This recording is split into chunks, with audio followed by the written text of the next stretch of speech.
दोस्तों, अपने भगवान राम और लक्ष्मण के बारे में तो बहुत सुने होंगे, लेकिन क्या आप जानते हैं कि रावण का जन्म कैसे हुआ और वो ब्राह्मण पुत्र होते हुए भी उसमें राक्षस वाला गुण कैसे है? अगर आप नहीं जानते हैं तो आज के इस वीडियो में मैं आपको इसी के बारे में बताऊंगा। तो चलिए वीडियो को स्टार्ट करते हैं। भले ही हिंदू धर्म में लंकापति रावण को अनीति, आचार, अधर्म और बुराई का प्रतीक क्यों न मानते हो, परंतु हमें ये कभी नहीं भूलना चाहिए कि दासानन रावण एक राक्षस होने के साथ साथ एक ज्ञानी भी था। रामायण हिंदू धर्म का एक पवित्र ग्रंथ माना जाता है, जिसमें प्रभु श्री राम का संपूर्ण वर्णन किया गया है और प्रभु श्री राम के जीवन लीला में रावण का खास महत्व है। रामायण को देखने से ऐसा लगता है जैसे रावण के बिना इस ग्रंथ की रचना अधूरी ही रह जाती। ये तो हम सभी जानते हैं कि रावण सोने की लंका का राजा था, परंतु हिंदू धर्म के कई ग्रंथों में रावण के जन्म से संबंधित कई कथाओं वर्णन मिलता है। वाल्मीकि रामायण के अनुसार रावण पुलस्त्य मुनि के पुत्र, महर्षि विश्वा और राक्षसी कैकसी का पुत्र था।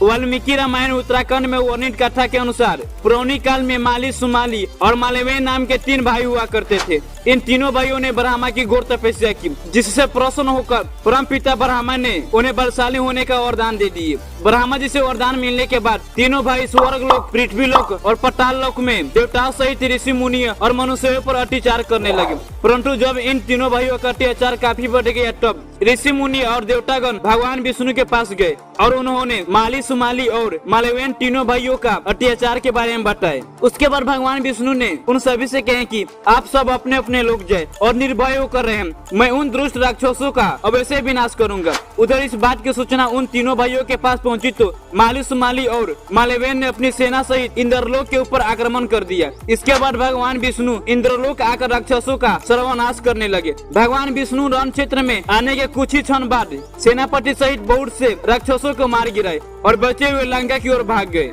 उसके बाद बचे हुए राक्षस निर्टटे में लंका को त्याग कर पातालोक में जा बसा। युद्ध में मिली पराजय के बाद बहुत दिनों तक सुमाली और माल्यवान अपने परिवार जनों सहित पातालोक में छिपा रहा। एक दिन सुमाली पृथ्वी लोक पर घूमने आया, जहाँ उसने कुबेर को देखा, परंतु देवताओं के भय के कारण वो वापस पातालोक में चला गया। पातालोक में पहुंचकर वो सोचने लगा कि हम राक्षसों को देवताओं के भय से यहाँ कितनों दिनों तक छिप कर रहना पड़ेगा। ऐसा कौन सा उपाय किया जाए जिससे देवताओं पर विजय प्राप्त किया जा सके। कुछ क्षण बाद उसे कुबेर का ध्यान आया। तब उसके मन में ये विचार आया कि क्यों न वो अपनी पुत्री का विवाह ऋषि विश्वा से कर दे, जिससे उसे कुबेर जैसे तेजस्वी पुत्र की प्राप्ति आसानी से हो जाएगी। कुछ समय बाद मन में यही विचार लिए हुए अपनी पुत्री के कैकसी के पास पहुंचा और उससे बोला, हे पुत्री, तुम विवाह की योग्य हो चुकी हो, परंतु मेरे भय की वजह से कोई भी विवाह रति तुम्हारा हाथ मांगने मेरे पास नहीं आते हैं। इसलिए राक्षस के कल्याण के लिए मैं चाहता हूँ कि तुम परम पराक्रमी महर्षि विश्वा के पास जाकर उनसे विवाह करो और पुत्र प्राप्त करो। वही पुत्र हम राक्षसों की देवताओं से रक्षा कर सकते हैं।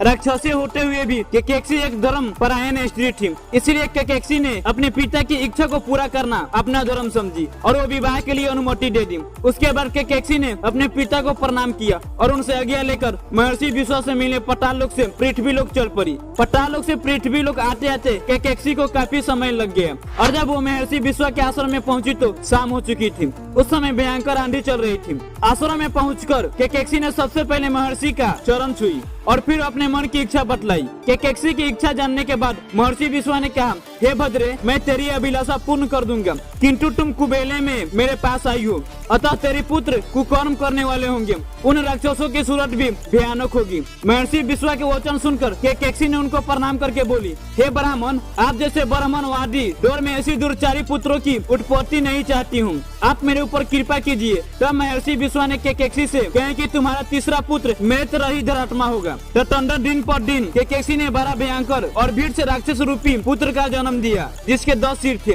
उसके शरीर का रंग काला और आकार पहाड़ के समान था। इसीलिए महर्षि विश्वा ने कैकसी के सबसे बड़े पुत्र का नाम 10 शीघ्र रखा, जो बाद में रावण के नाम से तीनों लोक में जाना गया। उसके बाद कैकसी ने अपने गर्भ से कुंभकर्ण का जन्म दिया। उसके समान लंबा चौड़ा दूसरा कोई प्राणी नहीं था। उसके बाद बुरी सूरत की शूर्पणखा की उत्पन्न हुई। उसके बाद कैकसी के गर्भ से सबसे छोटे विभीषण का जन्म हुआ। दोस्तों, मुझे उम्मीद है कि आपको ये वीडियो हमारा पसंद आया होगा, तो वीडियो को लाइक करके चैनल को सब्सक्राइब कर दीजिएगा। जब तक के लिए मिलता है अगले वीडियो में।